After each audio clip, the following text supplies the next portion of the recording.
Olá, meus queridos. Meu nome é Raquel Calisto, eu sou médica veterinária e trabalho exclusivamente com felinos há 21 anos. Hoje a gente vai falar sobre o diagnóstico do FeLV. Será que eu estou no caminho certo? Bom, antes da gente começar a falar do diagnóstico em si, eu vou falar do FeLV, né? O FeLV é um vírus considerado um dos principais agentes infecciosos mais patogênicos quando se fala de medicina felina, quando a gente fala da espécie felina, tá? Ele é responsável por uma extensa gama de doenças e de patologias e de síndromes associada à presença deles. E a gente sabe que, na maioria das vezes, o paciente com infecção progressiva, eu vou explicar as fases das infecções, esse animal está com a qualidade de vida dramaticamente comprometida, ok? E é em função disso que eu o chamo carinhosamente de maldito, tá? Bom, antes da gente falar especificamente do diagnóstico, eu preciso explicar os tipos de infecções. Nós temos 4 tipos básicos de infecções: a infecção progressiva, a infecção regressiva, a infecção abortiva e ainda as infecções que a gente classifica como focal ou atípica, ok? O que significa a infecção progressiva? Significa que o vírus entrou naquele organismo, ele conseguiu infectar as células na orofaringe e fazer uma viremia. E essa viremia ela vai ser persistente, ok? Esse cara vai manifestar, vai adoecer em função da presença do vírus no organismo em poucos meses ou anos, ok? É a forma mais clássica, é a forma mais comum, é o que a gente encara, na maioria das vezes, no dia a dia, o paciente que chega gravemente enfermo para nós atendermos, ok? A evolução desse tipo de processo depende diretamente do sistema imunológico. Esse indivíduo, nós sabemos que temos um sistema imunológico frágil, digamos assim. E a aquisição do vírus, a idade, na verdade, a aquisição do vírus é extremamente importante para determinar qual é o tipo de infecção que irá evoluir. Por exemplo, os filhotes que são imunoimaturos, a maioria deles evoluem, infelizmente, com a infecção progressiva. Cerca de 30% a 40% dos gatos que entram em contato com o FeLV desenvolvem a forma progressiva. A forma regressiva, ela é caracterizada por uma viremia que não é persistente, ela é transitória. Num primeiro momento, o animal entra em contato com o vírus, faz essa viremia sim, mas o sistema imunológico desse gato age de forma parcial e impede que essa viremia se prorrogue e se torne persistente. Só que a gente está falando de retrovírus e ele vai deixar a receita de bolo dele no genoma dessa célula, o que significa que haverá provírus nesse indivíduo. A evolução da forma regressiva demora 12 a 16 semanas. Nessa viremia transitória, os testes rápidos são positivos e depois eles se tornam negativos. E é onde a gente fala que os testes são discordantes, por quê? Porque o PCR-DNA desse gato vai dar positivo, enquanto o teste rápido, que é a detecção do antígeno, dará negativo. Cerca de 30% a 40% também dos gatos que entram em contato com FeLV desenvolvem a forma regressiva. E qual é a consequência da forma regressiva para esse paciente? Bom, a maioria deles vive bem durante muitos anos, a qualidade de vida deles não é tão dramaticamente comprometida quanto na fase progressiva, né, na infecção progressiva, mas sabemos que se esse indivíduo sofrer uma imunossupressão, ele pode reverter essa infecção e passar a ser progressiva. De regressiva, ele vira progressivo e ele pode manifestar algumas doenças diretamente relacionadas ao vírus, ok? E a infecção abortiva? Bom, a infecção abortiva é quando o animal tem imunidades, tanto celular quanto humoral, máximas, ok? É uma imunidade extremamente potente. E aí, o que acontece com esse indivíduo? O FeLV entra na orofaringe e nos linfonodos ele é absolutamente exterminado pelo sistema imunológico. Então, esse indivíduo, ele não vai fazer viremia porque ele não consegue se multiplicar no sangue, tá? E E aí, todos os testes normalmente que a gente usa para tentar fazer o diagnóstico do FeLV são negativos, ok? Geralmente, esses gatos evoluem com essa forma que a gente chama de abortiva quando eles têm contato com cargas virais muito pequenas, tá? Cerca de 20 a 30% dos animais que entram em contato com FeLV desenvolvem a forma abortiva, tá? Bom, e ainda tem um outro tipo de infecção que é dita focal ou atípica. O que acontece nessa infecção? O vírus fica isolado em determinados tecidos ou órgãos.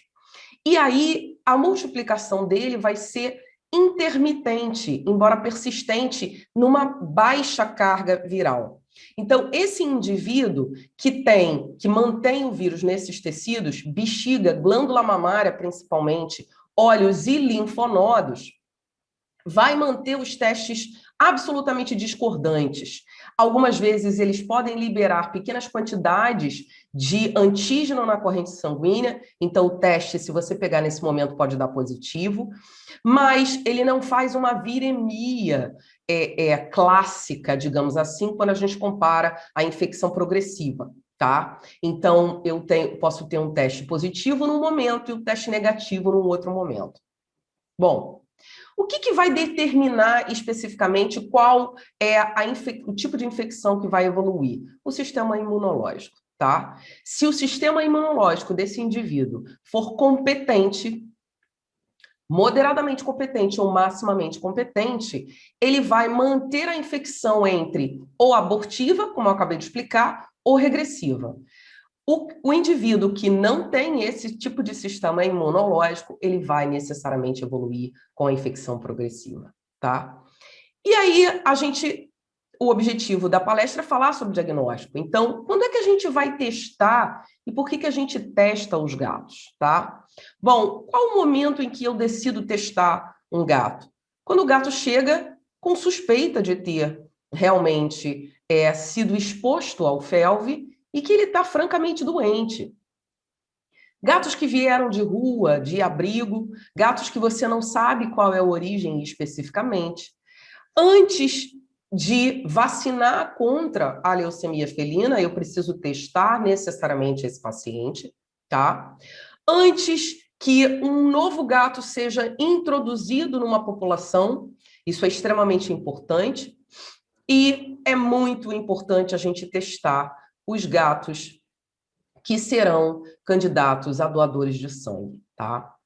Bom, e aí, uma dúvida que eu vejo muito os clínicos me perguntarem é: existe uma idade para eu testar esse paciente? A resposta não, e é não 100% do tempo. Eu posso testar o gato em qualquer momento da vida dele, do mais jovem ao mais idoso.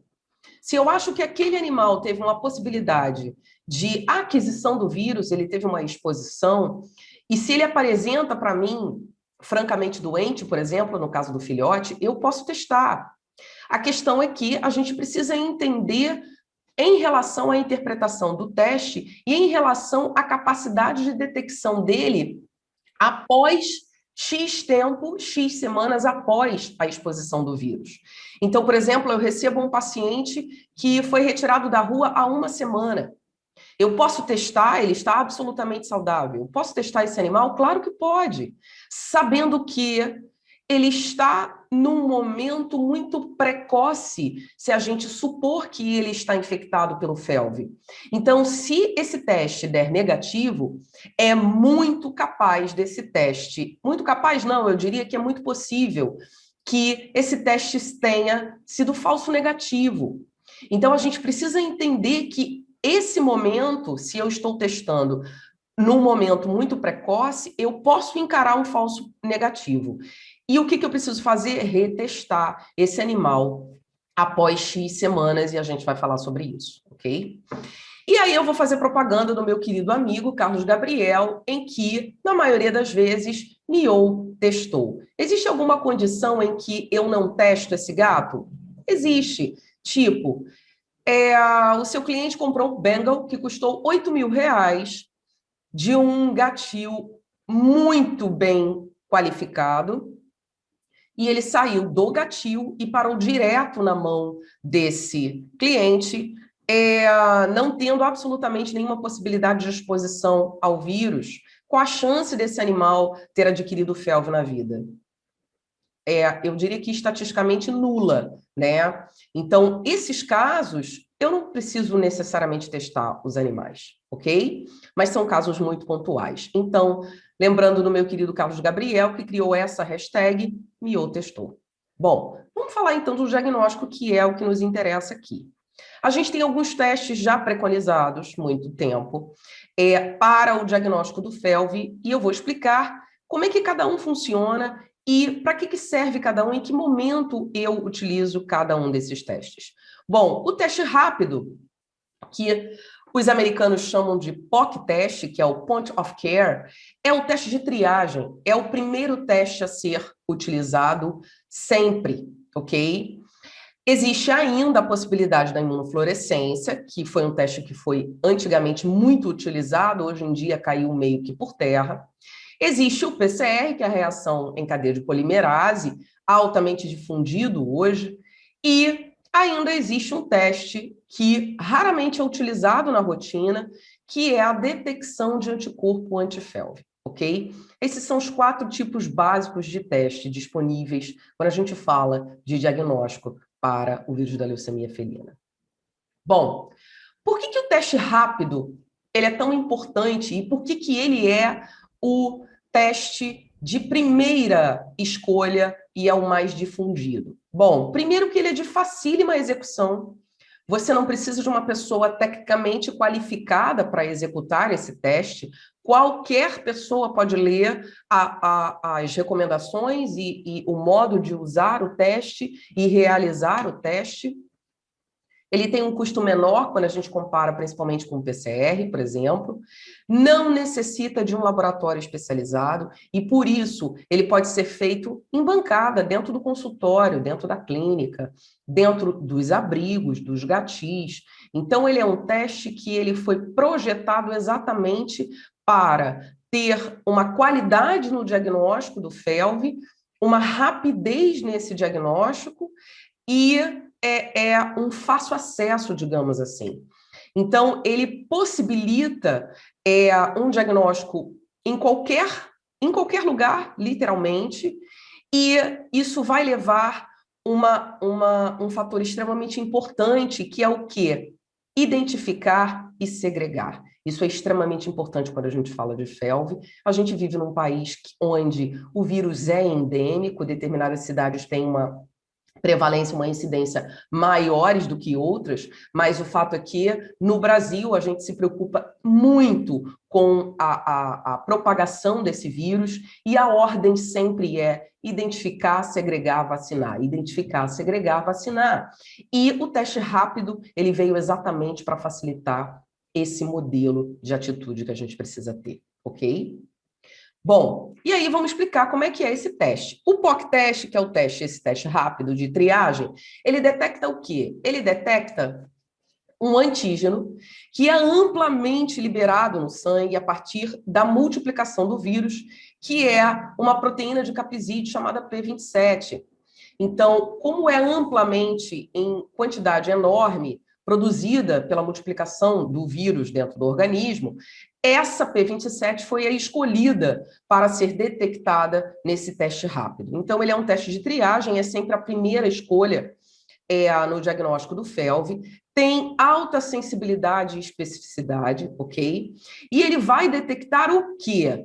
Antigenemia. O que significa antigenemia? Na maioria das vezes, a antigenemia, ou seja, a presença da P27 está diretamente ligada à viremia. Se tem muito antígeno, tem vírus se multiplicando, ok? Só que nesse momento, eu não tenho como saber se essa viremia é a viremia persistente da infecção progressiva ou é a viremia transitória da infecção regressiva, ok? Isso é um detalhe extremamente importante. Em que momento eu uso esse teste? Em que momento eu consigo detectar a P27? Cerca de mínimo 3 semanas, até 6 semanas após a exposição desse animal ao FeLV. Então, lembrando que eu posso ter um falso negativo se eu decidir testar esse animal no momento antes dessas 3 semanas, ok? Qual o material que eu posso utilizar para ele? O material indicado é sempre o sangue. A gente fala muito de saliva quando a gente fala de PCR, e eu vou explicar isso, mas aqui já foi testado a utilização da saliva para o teste rápido e a conclusão foi que a sensibilidade é muito pequena. Então, aqui eu preciso utilizar o sangue para a realização do teste rápido. Tá? Esse é um trabalho publicado em 2017, fazendo uma análise comparativa entre os principais testes disponíveis, testes rápidos, disponíveis no mundo, ok? O SNAP é um dos testes que nós temos aqui no Brasil, que é o da IDEXX, produzido pela IDEXX. O Witness nós não temos, o Anigen a gente tem, que é o teste da Aleri, que é outro teste muito utilizado, famoso para a gente, e o VETSCAN. E, como vocês podem perceber no gráfico, eu tampei, obviamente, que o trabalho fala também sobre o diagnóstico de FIV, e eu não vou entrar nesse detalhe, mas a gente vê que a sensibilidade e a especificidade, falando de FeLV, para os nossos testes, os testes que a gente tem disponível, são muito próximos. E, estatisticamente, não há uma grande diferença entre sensibilidade e especificidade dos testes que a gente dispõe aqui no Brasil, ok? Esse outro trabalho foi publicado numa revista brasileira, bem conceituada. Uma das autoras é uma pessoa que eu tenho máxima admiração, é uma pessoa muito querida para mim, amiga, que é a Sheila Medeiros, que para mim, eu sempre falo isso, é uma das maiores pesquisadoras em relação aos retrovírus. Quando a gente fala de pesquisador brasileiro, é a Sheila Medeiros. Eu tenho muito respeito por ela, e ela tem várias publicações muito legais, e ela, junto com outros colaboradores, fizeram uma pesquisa analisando os 2 principais testes que a gente tem aqui, que é o da IDEXX e o da Aleri. E qual é a conclusão que ela chegou em relação à sensibilidade e à especificidade desses 2 testes? Que não houve realmente uma diferença estatística relevante entre a sensibilidade e a especificidade de um e de outro, ok? E essa é uma pergunta que muitos de vocês fazem. Vou preferir qual teste? Tenho que escolher especificamente um ou outro? Bom, as publicações relatam que não há uma real diferença, ok? E essa outra publicação, que foi em 2017, desculpa, essa publicação anterior é de 2019. Essa publicação aqui faz uma análise também comparativa em relação ao material, sangue e saliva. E aí, olha só, o SNAP e o Anigen, que é o da Aleri, para a saliva tem uma sensibilidade baixíssima. Olha aqui a comprovação da informação que eu dei a 2 slides. Então, aqui significa que saliva não é uma boa ideia para a gente utilizar o teste rápido. E sim, eu preciso lembrar de que o sangue é o melhor material quando a gente fala de teste rápido. Beleza?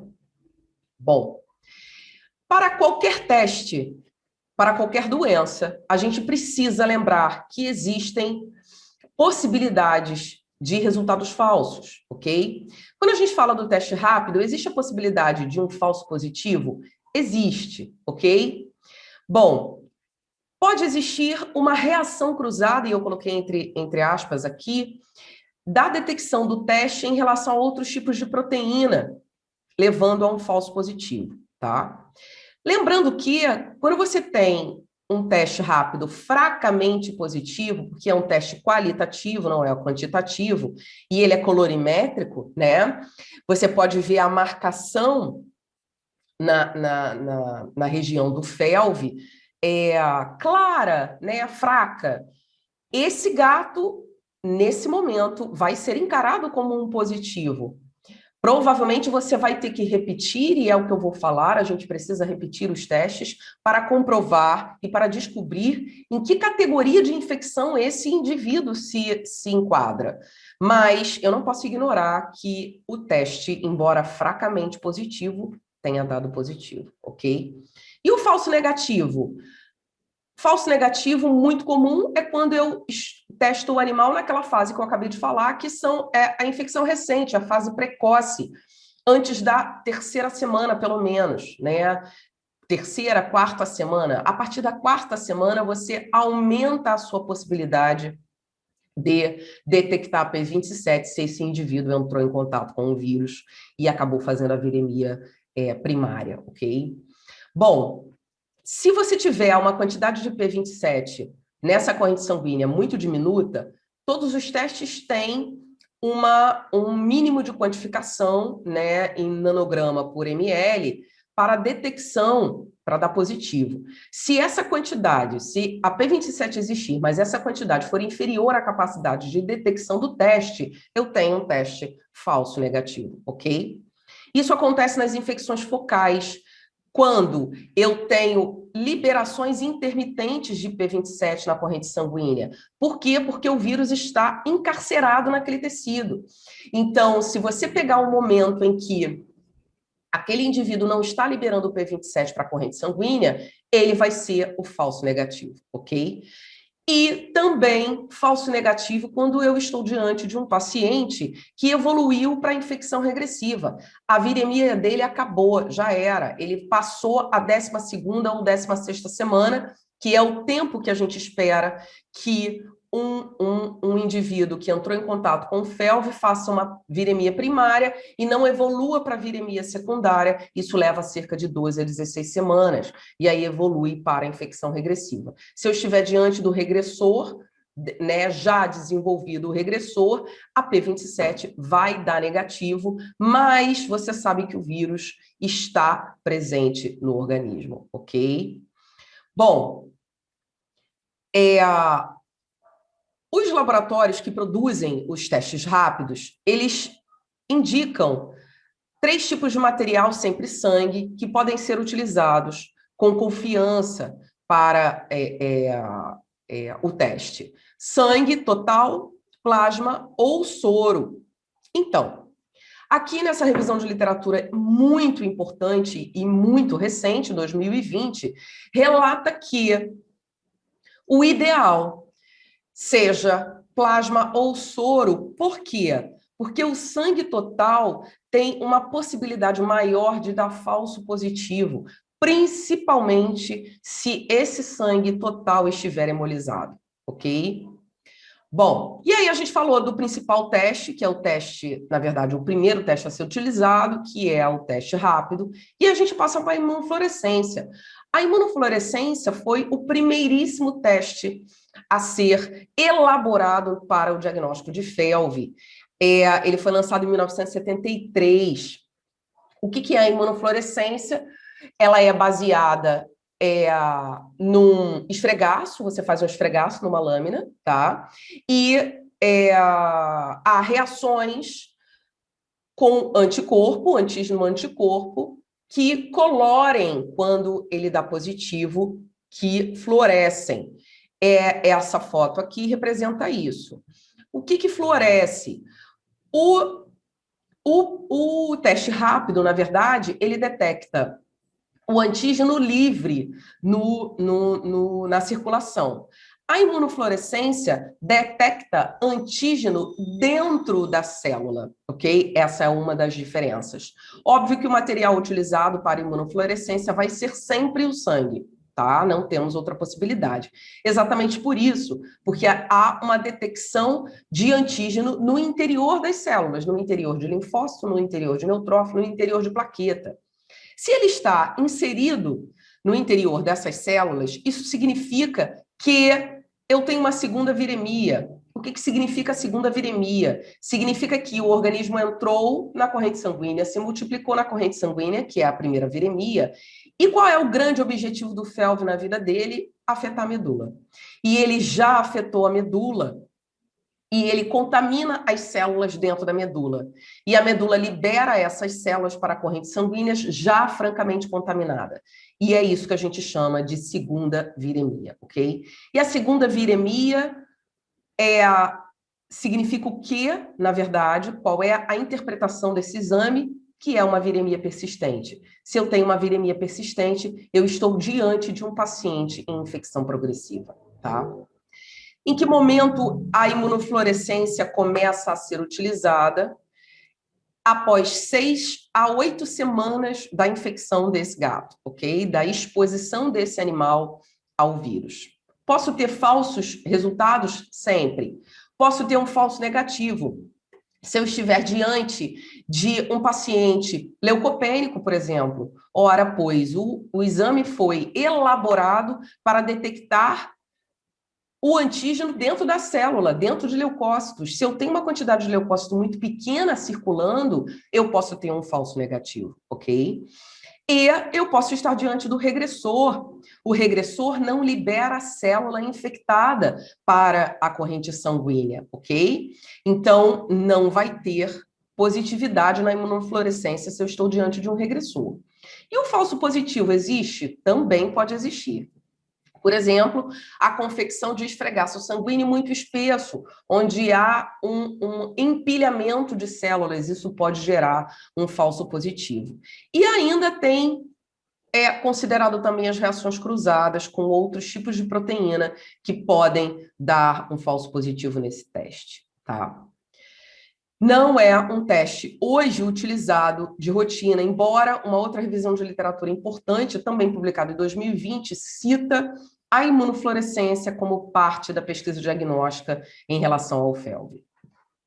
E aí a gente vai falar do famoso PCR, tá? Reação em cadeia de polimerase. Bom, muito se evoluiu quando a gente fala de PCR e quando a gente fala de retrovírus, especificamente aqui o FeLV.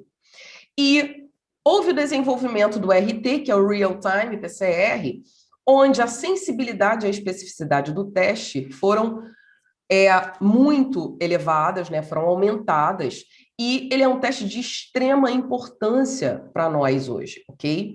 Então, o PCR a gente sabe que tem uma elevadíssima sensibilidade e especificidade, e a gente pode detectar a presença do vírus em estágios mais precoces quando a gente compara o PCR, a PCR, na verdade, com o teste rápido, ok? Por exemplo, eu posso detectar o PCR por DNA ou detectar o RNA desse indivíduo. E a gente precisa lembrar que existem diferenças entre esses dois resultados, e eu vou explicar no próximo slide. E eu posso fazer ainda uma análise que é qualitativa, ou seja, deu positivo ou deu negativo, e quantitativa, ou seja, titular, quantificar a carga viral desse animal, tanto para o DNA quanto para o RNA.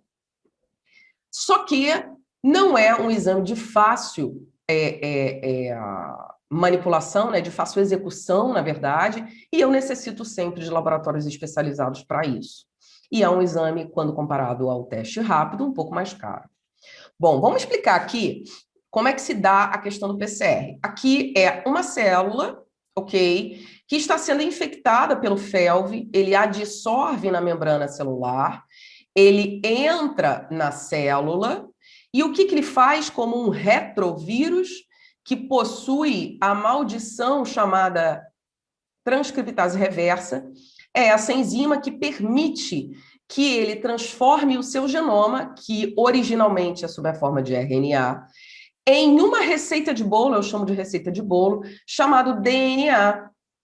Esse DNA vai entrar no núcleo celular e vai ser inserido ao genoma dessa célula. E a partir do momento que isso acontece, a gente chama essa inserção de provírus. Essa célula vai ser capaz de liberar na sua multiplicação essa receita de bolo, essa fração do DNA do vírus, por toda a eternidade dela, ou seja, enquanto ela estiver se multiplicando, ela vai liberar exatamente essa informação. Isso não é o vírus pronto, isso não é o vírus que vai infectar outras células, é o que eu chamo de receita de bolo. É um novo capítulo no livro da história daquela célula, quando a gente fala de genoma, ok? Então, quando eu tenho a detecção do PCR DNA, eu tenho a detecção do provírus. Eu sinalizei aqui com esse foguinho piscando, que é o DNA, que DNA significa provírus, ok? Ele não é infectante, mas ele existe. E aí, o vírus parasitando essa célula vai começar a estimular, através desse provírus, a produção de novas partículas virais. E aí, ele vai começar a produzir RNA até formular novas partículas virais que serão retiradas, né, produzidas e vão sair da célula e vão contaminar outras, vão ser liberadas na corrente sanguínea e contaminar outras células. E aqui eu já tenho o vírus pronto para ser contaminado, o vírus absolutamente infectante, sob a forma de RNA, que é a origem dele, ok? Então, o RNA eu sinalizei com essa luzinha piscando, tá? Quando a gente fala de PCR, a gente tem algumas possibilidades em termos de material a serem usados. O sangue é um deles. A gente pode usar saliva aqui, o que não é indicado no teste rápido, mas aqui a gente pode utilizar a saliva para pesquisa especificamente de RNA, embora a gente saiba que, comparado ao sangue, a sensibilidade é um pouco menor quando a gente fala da saliva. Eu posso utilizar a medula óssea, né, a coleta de medula óssea para fazer o PCR, é uma grande possibilidade isso. E tecidos. Eu estou diante de um paciente com um linfoma e os testes deram negativos, o teste rápido deu negativo, e eu quero saber se aquele linfoma tem a interferência da porcaria do maldito, que é o FeLV. Eu posso coletar um fragmento desse tecido, desse linfoma, desse tumor, e solicitar o PCR para saber se tem um print do vírus ali, ok? E é por isso que eu chamo ele de maldito. E aí, quando é que eu vou usar o PCR? Que é uma baita de uma ferramenta, eu sou mega fã do PCR, sou muito, muito fã do PCR. A gente precisa entender qual é a utilidade de cada teste, em que momento utilizar, tá? Quando eu estou diante, por exemplo, de resultados dúbios, numa época que se fazia muito a imunofluorescência, que vem caindo por terra, tínhamos muitos resultados dúbios, ou seja, eu fazia um teste rápido, detecção de P27 positivo, e a imunofluorescência vinha negativo, ou eu repetia 2 testes rápidos, e um era positivo, o outro era negativo. Então, nesse caso, fica indicado para a gente tirar a dúvida e classificar esse paciente, o PCR, tá? É considerado o teste confirmatório sobre o tipo de infecção e sobre a presença do vírus no organismo. Ele é extremamente importante e só ele é capaz de classificar o candidato a ser doador de sangue. Isso é muito importante, ok? E também é o único capaz de detectar a infecção regressiva, tá? Só através do PCR que a gente vai conseguir determinar se aquele gato evoluiu com uma infecção dita regressiva. Vamos fazer uma análise comparativa entre o PCR-DNA e o PCR-RNA? Bom, se eu escolho o PCR-DNA, qual a resposta que eu tenho se esse teste vier positivo? Significa que aquele cara tem partícula proviral, DNA provírus, ok? E o PCR-DNA, ele está apto a detectar essas partículas depois de 2 semanas, ok? Após a infecção, né? Após a exposição do vírus, tá? Quais os materiais que eu posso utilizar para o PCR? DNA, eu posso utilizar sangue, posso utilizar medula óssea, posso utilizar tecidos. Aqui a saliva não entra. Por quê? Porque o provírus está inserido no genoma da célula sanguínea.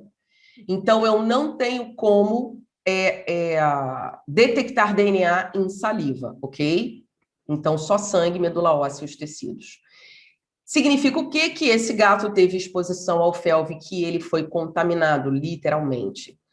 Significa que ele pode ter infecção progressiva ou regressiva. Para eu chegar à conclusão de qual tipo de infecção está presente, eu preciso ou do PCR-RNA para saber se existem partículas virais livres na corrente sanguínea, tá? Ou a P27, beleza? No caso de ser negativo, eu posso estar diante de um paciente que não teve exposição ao vírus mesmo, graças a Deus, ele está livre por hora, ou eu posso ainda estar encarando um paciente numa fase muito inicial, ou seja, antes dessas 2 semanas, ou ainda diante do tipo de um dos tipos de infecção, que é a infecção focal ou atípica. E quando eu escolho o PCR-RNA? Se ele der positivo, eu sei que tem vírus livre ali, eu sei que tem vírus se reproduzindo no organismo. E aí, ele pode ser ainda mais precocemente utilizado, que é 1 semana após a exposição desse gato ao vírus.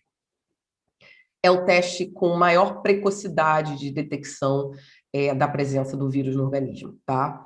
Ele, sim, eu posso utilizar, além do sangue na medula óssea de tecidos, a saliva, tá? E qual é a resposta com a interpretação dele? Se der positivo, eu posso estar diante de um progressor, mas eu posso estar diante também de um regressor na fase inicial. O que significa isso? Na viremia primária, naquela primeira viremia, ok? Ele não vai fazer a segunda viremia, ok? Então, por isso, uma das razões pelas quais é extremamente importante a gente repetir os testes. A possibilidade de falso... Perdão. Há possibilidade de falso positivo e falso negativo? Sim, para todos os testes, ok? Quando é que eu tenho falso positivo? Quando existe uma contaminação dessa amostra. A sensibilidade do PCR, ela é tamanha, o que nos favorece por um lado, e nos desfavorece por outro, porque é exatamente um exame extremamente sensível. Então, se houver uma contaminação, se não houver uma situação muito bem controlada dentro do laboratório, eu posso ter um falso positivo, ok? E o falso negativo, posso ter? Posso também. O falso negativo eu posso ter se você tiver antes dessa primeira semana, quando a gente fala de RNA, ou da segunda semana, quando a gente fala de DNA, ou ainda se o prime utilizado pelo laboratório não estiver atualizado, ou seja, é um vírus com enorme capacidade mutagênica, e se ele sofreu mutação e o prime não está atualizado, você pode estar diante de um falso negativo, ok? Esse trabalho foi publicado agora em 2021, eu fiquei absolutamente fascinada por ele, tá? Por quê? Ele pega uma informação que a gente já sabe há algum tempo, que os animais progressores, eles têm, na maioria das vezes, a quantidade de P27 associada a cargas provirais extremamente altas. E os regressores têm quantidades de P27 no início, tá? Antes dele parar de se reproduzir, literalmente, e quantidades de provírus baixos na corrente sanguínea, tá? E uma outra coisa é que, quando você faz uma análise, porque é esse o objetivo do trabalho, fazer uma análise comparativa entre a P27, e não é só uma análise qualitativa, é uma análise quantitativa, ele quantifica a P27 em nanograma por ml, na corrente sanguínea, associado ao provírus, ao DNA, carga proviral, ok? Quando esses dois resultados, em termos quantitativos, são concordantes, ou seja, P27 muito elevado, associado a DNA muito elevado, provírus muito elevado, estamos diante, provavelmente, de uma infecção progressiva. Quando há discordância entre esses valores de P27 e carga proviral, é muito possível que eu esteja diante de um paciente regressor, né, que vai evoluir com a infecção regressiva, ou mesmo relacionado à infecção focal, tá? E essas quantificações são primordiais para determinar o prognóstico desse animal, né? Classificar o paciente como progressor ou regressor é primordial para a gente determinar o prognóstico desse animal.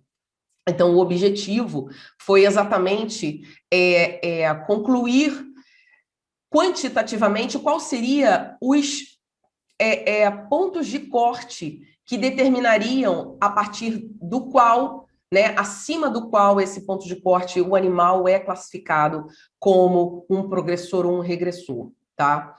Então, esse trabalho utilizou 254 gatos, sendo que 127 eram FeLV positivos, tá? Naturalmente infectados, não foram infectados dentro do laboratório. E aí eles pegaram, quantificaram e qualificaram, né, a sua presença, além da quantificação, da P27 e da partícula proviral.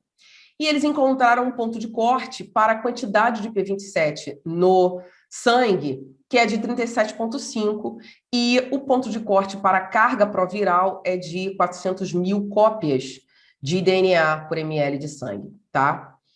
E eles concluíram que o gato seria classificado como um fortemente positivo. O que significa o fortemente positivo? Significa que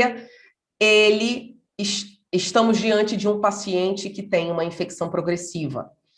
Seria determinado, independente da quantidade de P27, pelo número de cópias de DNA. Ou seja, todo paciente que tivesse uma quantidade de cópia de DNA acima de 400 mil, esse cara seria classificado como um fortemente positivo.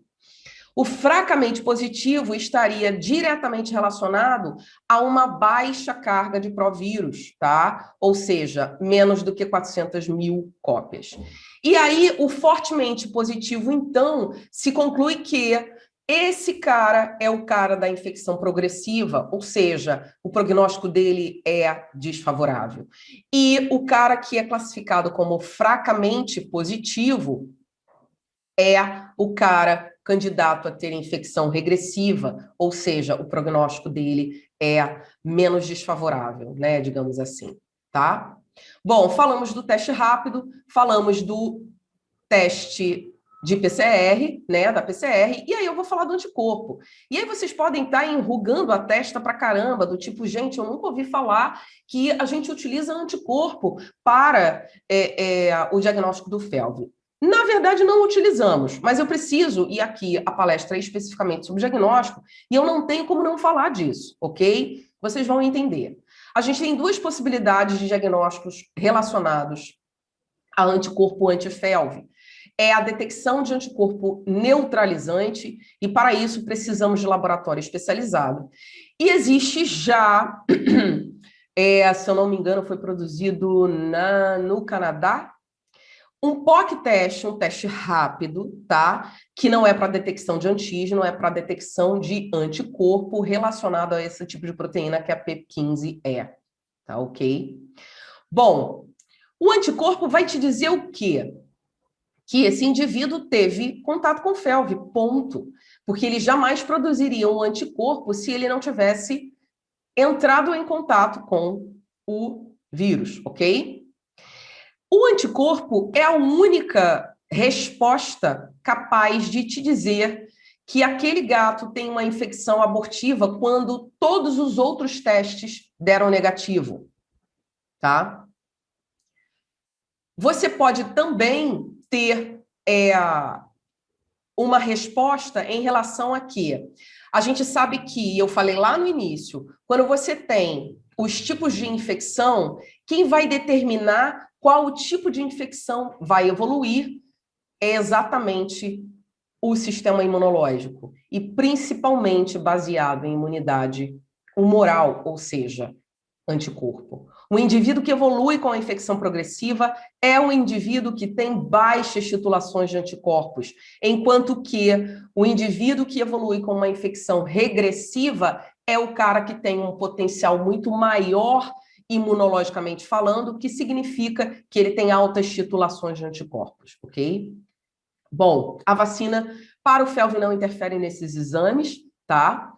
E, obviamente, eu precisava citar isso, mas isso não é um exame utilizado na rotina. Mas vocês precisam entender que como é que se descobre que aquele animal tem uma infecção abortiva? E a gente não vai ficar titulando anticorpo, anti-FeLV por aí para descobrir o cara que fez a infecção abortiva.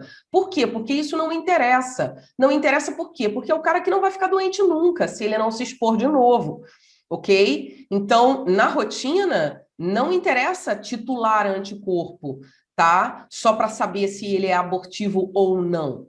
Mas quando você descobre o cara que teve a infecção abortiva, a sua única possibilidade de descobrir isso é tendo a presença do anticorpo, ok?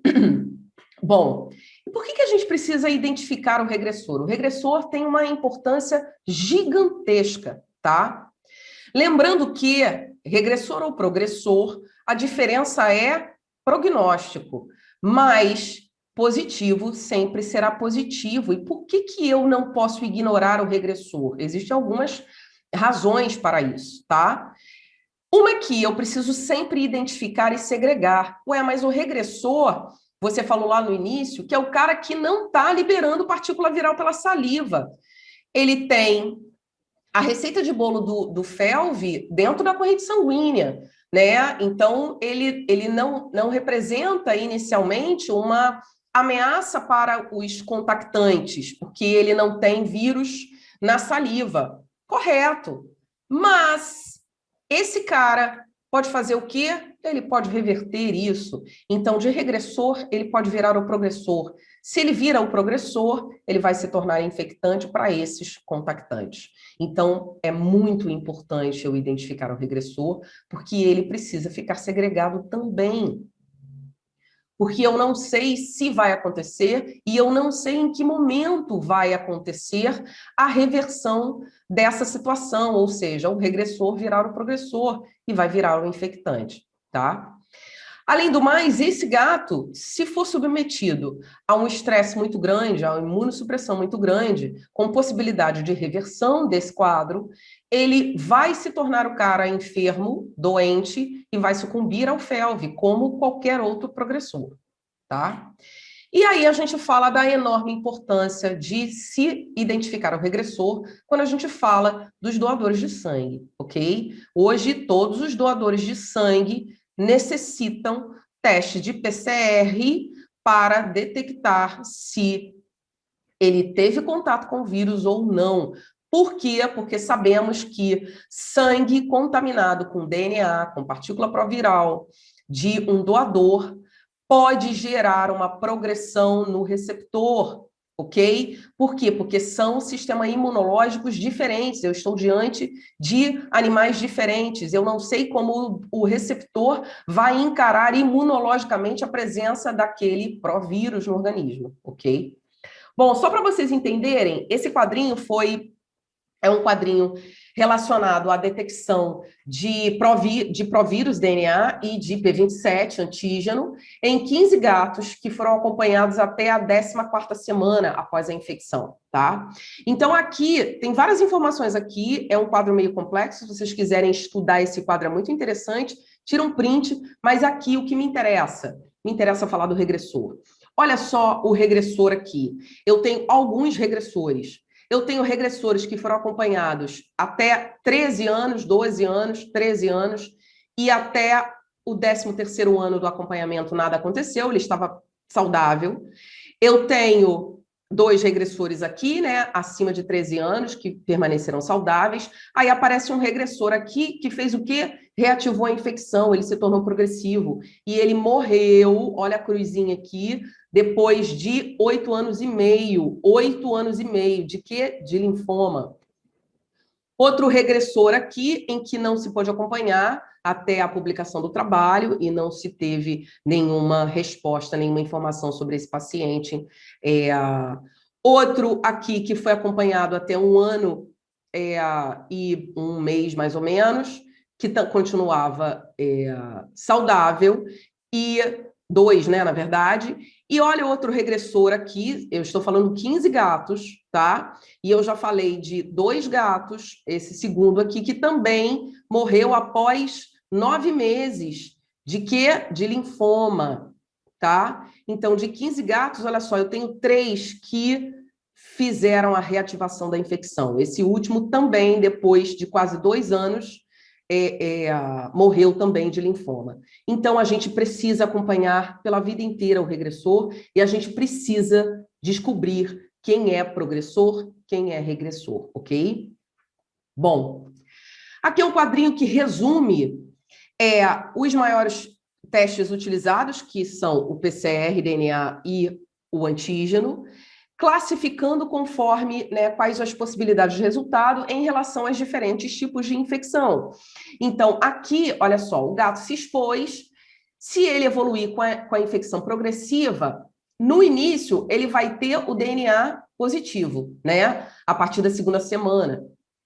Mas nessa segunda semana, ele vai ser antígeno negativo, que é o gato branco. Mas, obviamente, se ele se tornou progressor, ele vai evoluir com antígeno positivo também. E aí o gatinho de branco fica vermelho, o demônio, o maldito.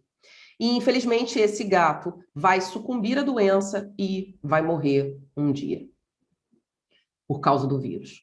E o regressor, o que acontece? O regressor, ele, no início, ele como o progressor, né? São iguais, DNA positivo e antígeno negativo, mas ele vai evoluir porque ele faz viremia, tá? Viremia primária, então ele vai evoluir com o antígeno positivo, só que o sistema imunológico segura essa evolução e ele vira quem?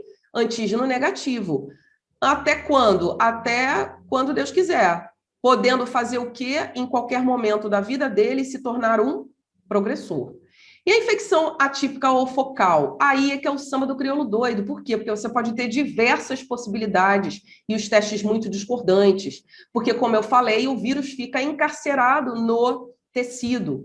E esse vírus pode ou não liberar de forma intermitente para a corrente sanguínea pequenas quantidades ou uma quantidade um pouco maior de P27. Então, é um momento onde você pode ter P27, então ele pode se tornar antígeno positivo, que é o gato vermelho. Ele tem na corrente sanguínea o DNA? Na maioria das vezes não. Por quê? Porque não há liberação de célula para a corrente sanguínea contaminada. Mas pode acontecer? Pode também, ok? Então, daí essa grande variedade, olha só, de possibilidades de testes e de resultados diferentes. E a infecção abortiva, onde, quando a gente fala de antígeno e de DNA, e aqui eu posso incluir, inclusive, a RNA, todos os testes desse indivíduo serão negativos. A única coisa que vai ser positiva vai ser o quê? Anticorpo, ok? Bom, como é que a gente faz na rotina? Vou fazer um resumo disso tudo. Eu estou diante de um gato doente. O que eu vou fazer? Eu vou fazer o POC teste, o teste rápido. Deu positivo, o que eu faço? É muito provável que eu esteja diante de um paciente progressor e que ele esteja doente por conta da presença do vírus. Eu ainda tenho um gato doente, mas eu tenho um teste negativo. Será? O que eu faço? Eu solicito o PCR-DNA. DNA, a literatura fala, e aí eu botei o Garfield com o dedinho aqui. Por quê? Porque eu vou dizer o que eu faço. Eu nunca, quando peço um PCR, nunca na minha vida, eu peço um PCR exclusivamente DNA. Eu sempre peço os dois. Eu quero saber se tem partícula viral livre. Para mim, essa é a condição que me esclarece com maiores informações e maior fidelidade qual é a condição daquele animal, tá? Então, aqui, eu, Raquel Calisto, peço PCR e DNA, mas peço RNA também. E aí eu posso concluir que, de repente, eu estou, se der PCR e DNA positivo e o antígeno negativo, eu posso estar diante de um regressor, ok? Tá bom, eu falei dos gatos doentes, e o gato quando não está doente? Eu peguei um animal assintomático, o teste rápido deu positivo. O que eu vou fazer? Eu vou repetir esse teste após 6 semanas, tá? E aí ele deu positivo? Repito mais 6 semanas depois. Continuou positivo, provavelmente eu estou diante do progressor. Ou eu posso ainda utilizar nesse momento o PCR, DNA ou RNA, e eu já falei que eu faço sempre o PCR, DNA e RNA. E aí eu concluo que, depois de todas essas repetições, eu posso estar diante, provavelmente, de um progressor ou regressor. Lembrando que a situação pode mudar. Naquele outro quadrinho lá onde eu falei dos regressores, os animais foram acompanhados até a 74ª semana. E se você perceber, tem pacientes que demoram muito tempo para evoluir para o regressor, acima da 12ª, acima da 16ª, que são os números determinados pela literatura, onde você tem maior probabilidade de evolução do regressor. Alguns demoram mais tempo do que isso, ok? Um gato assintomático ainda, eu estou diante de um teste rápido negativo. O que eu faço? Repito. O que? O mesmo teste rápido após 6 semanas, tá? Ou eu posso pedir, depois de 2 semanas, o PCR-DNA, tá? E aí eu posso estar diante de um progressivo ou regressivo. O fato é que esses animais todos precisam ser acompanhados e os testes sempre precisam ser repetidos, tá?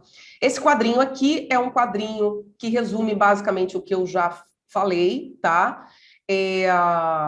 Quando você tem a suspeita de um gato saudável ou doente, mas com suspeita de FeLV, a possibilidade aqui, ó, POC teste, negativo, positivo, para onde você vai, é um resumo basicamente do que eu acabei de falar, tá? Bom, e aí eu preciso ressaltar os erros comuns do clínico na utilização, na interpretação, relacionado a dúvidas, quando a gente fala de diagnóstico de FeLV. Um erro muito comum é você simplesmente bater o martelo quando você tem um único teste. Isso não pode acontecer, ok? Eu preciso repetir os testes. Não posso me basear em apenas um único resultado, tá? Testar precocemente. Eu estou diante de um gato que saiu há 1 semana da rua e eu testo, dá negativo e beijo, vai para casa, felicidades, tá? Não posso fazer isso. Eu preciso lembrar que para o teste rápido, o mínimo são 3 semanas, para o PCR-DNA 2, para o PCR-RNA 1. Então, eu preciso entender essa dinâmica para escolher o teste, ou se eu estou diante de um animal que está sintomático e que há uma possibilidade de isolamento desse paciente até esse tempo, e aí eu espero 3, 4 semanas, 6 semanas para fazer o primeiro teste nesse animal, ok? Não há idade para se fazer nenhum tipo de teste, eu expliquei isso, ok? Muitos acham que o gato só pode ser testado para FeLV, FIV e FeLV após 6 meses, ok? Isso é um grande erro. Saber interpretar os resultados, e eu falei de todas as interpretações aqui. Saber das diferenças entre os métodos, o que detecta o quê, tá? E principalmente quando se fala de PCR, eu vejo uma enorme confusão na cabeça do clínico, que você sabe qual tipo de PCR que você está solicitando, você tem certeza? Qual é a resposta que você tem diante desse resultado? É PCR-DNA, é PCR-RNA. Você sabe interpretar esses exames? Ok? Bom, então, para a gente concluir, hashtag fica a dica. A detecção de P27 no primeiro momento não garante a infecção progressiva, ok? Gatos com infecção regressiva possuem as mesmas cargas viral e proviral na primeira fase da infecção, no início da infecção, que os gatos progressores, tá? Necessidade de testes adicionais para a classificação das infecções. Eu nunca termino a minha pesquisa diagnóstica quando falamos de FeLV num primeiro teste, num teste único, ok? Cuidado com os testes positivos em gatos de baixo risco. Você vai precisar repetir. Por quê? Porque será que esse resultado não é um falso positivo? Repetição do teste rápido, se você for utilizar a repetição. Fiz um primeiro teste rápido, fiz um segundo teste rápido. O ideal é que você faça de diferentes testes, ou seja, diferentes fabricantes. É um teste rápido, sim, é um POC teste, sim, mas de fabricantes diferentes, tá? O regressor precisa ser acompanhado o resto da vida, tá? Bom, concluindo, quando a gente fala de diagnóstico de FeLV, qual é o grande objetivo? É descobrir quem é o cara que é antigêmico. Por quê? Porque o cara que tem antígeno é o cara que provavelmente está produzindo vírus, ele é virêmico. Se ele é virêmico, ele provavelmente está eliminando esse vírus na saliva. E ele é quem? Ele é o cara que vai contaminar os outros. Isso é extremamente importante.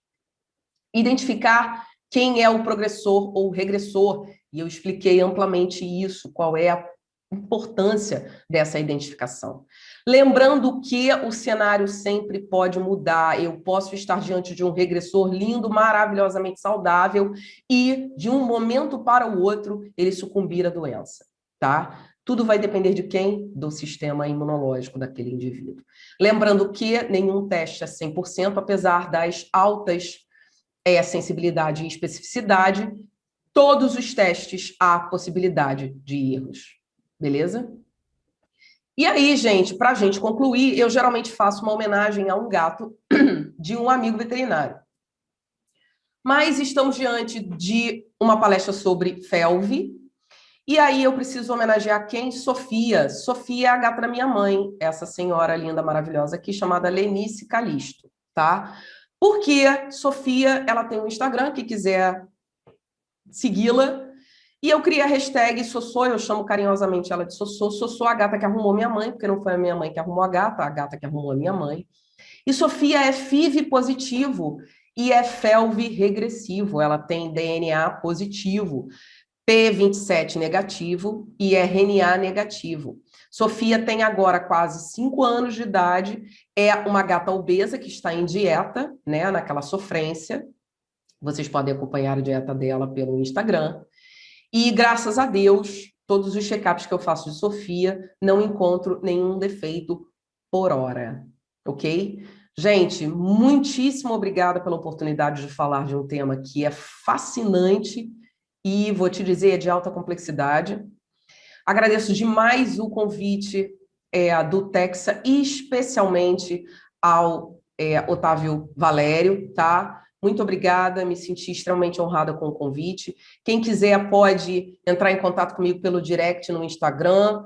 Tem aqui meu Instagram, Raquel Calisto Vete. Quem quiser pode me mandar um e-mail, rscalisto, não sei se está muito visível aqui, rscalisto@terra.com.br. E agora eu me despeço. Um beijo enorme para vocês. Até a próxima.